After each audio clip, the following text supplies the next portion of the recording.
దోస్తులు ఇలా పిల్లలు ఎంత జల్దీనే లేచినారంటే 7 గంటల వరకు రెడీ అయిపోయినారు స్కూల్ కి. ఎందుకంటే వాళ్ళ స్కూల్లో స్పోర్ట్స్ డే ఉంది. వీడియో తీస్తున్నా అని వెనకాల దాసుకుంటుండు మావోడు. 9:30కి ప్రోగ్రామ్ అయితే స్టార్ట్ అవుతుంది. ఇంకా మేమైతే అన్ని పనులు చేసుకుని 10 గంటలకి మెల్లగా వెళ్ళినాం స్కూల్ కి పోతున్నాం. మన ఇండియాలోనే మన తెలుగు వాళ్ళు టైం కి ఏది చేస్తారు, ఇంకా మెల్లగానే చేస్తారు కదా అని చెప్పి మెల్లగానే కారు దిగి లోపలికి పోయేసరికి సాంగ్ వినబడుతుంది. ముందే మా పొట్టిదంది ఫస్ట్ పర్ఫార్మెన్స్ అన్నమాట. ముందే చెప్పింది అస్సలు మిస్ కావద్దు, నేను డాన్స్ చేస్తే మీరు చూడాలి అని చెప్పి ఇంకా ఉరుక్కుంటూ పోయినాం అనమాట. పోయేసరికి స్టార్ట్ అయిపోయింది. నిజంగా ఆ కాస్ట్యూమ్ లో ఎంత మంచిగా ఉందో. మా పొట్టి ట్రెడిషనల్ డాన్స్ అన్నమాట, గ్రూప్ డాన్స్ అయితే వేస్తున్నారు. నేను మా అక్క ఇంకా ఉరుక్కుంటూ వచ్చినాం గేట్ దగ్గర నుంచి ఇక్కడ దాకా. మేకప్ కాస్ట్యూమ్స్ అన్ని వాళ్ళే. చూస్తుంటే మస్తు అనిపించింది నాకైతే. ఇంకా మీరు కూడా చూడండి మా పొట్టిదాని డాన్స్ అయితే జూమ్ చేస్తే ఎంత ముద్దుగా చేసిందో కదా. సాంగ్ నాకు కూడా యాడ్ చేయాలని ఉంది, కాకపోతే కాపీరైట్ పడుతుంది అని చెప్పి వేస్తలేదు. మా పొట్టిది ఇప్పుడు 2nd క్లాస్, అన్ని స్టెప్పులు గుర్తు పెట్టుకొని చేసింది అంటే నిజంగా గ్రేటే. డాన్స్ అంతా అయిపోయినాక ఒక ఫోటో తీసుకుంటామంటే ఎలో చేయలేదు వాళ్ళ మేడం వాళ్ళు. ఇంకా డ్రెస్ చేంజ్ చేసుకుంటది, కరాటేలో కూడా ఉంది మా పొట్టి. డాన్స్ అంతా అయిపోయినాక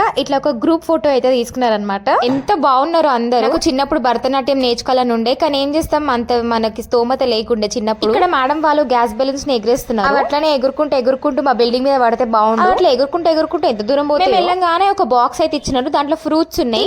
తినుకుంటూ ఇంకా ప్రోగ్రామ్ అయితే చూస్తున్నాం. చాలా స్పోర్ట్స్ ఆడిపించారు పిల్లలతోని, డాన్సెస్ కూడా వేయించినారు. అవన్నీ నెక్స్ట్ వీడియోలో పెడతా. అప్పటిదాకా మీరు ఒక లైక్ చేసి సబ్స్క్రైబ్ చేసుకోవడం అసలు మర్చిపోకండి. ఉంటే వల్ల బాయ్ దోస్తులు.